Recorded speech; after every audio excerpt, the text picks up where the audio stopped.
اب آج کل موبائلوں میں آ گئے قرآن شریف، تو موبائل میں لوگ پوچھا کرتے ہیں کہ پڑھنا جائز ہے کہ ناجائز ہے۔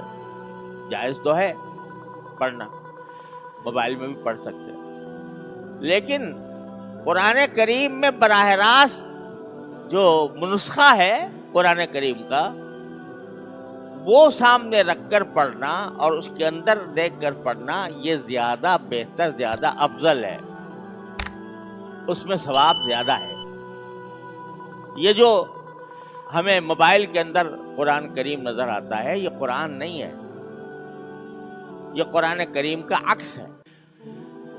جیسے آئینے میں نظر آ رہا ہو تو اس کے وہ احکام نہیں ہوتے جو حقیقی قرآن کریم کے نسخے کے ہوتے ہیں۔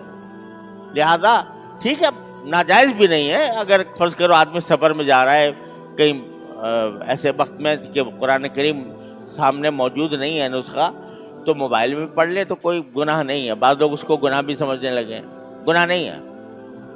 البتہ یہ ہے کہ قرآن کریم کے براہ راست نسخے میں پڑھنا زیادہ افضل ہے، اس میں زیادہ ثواب کی امید ہے۔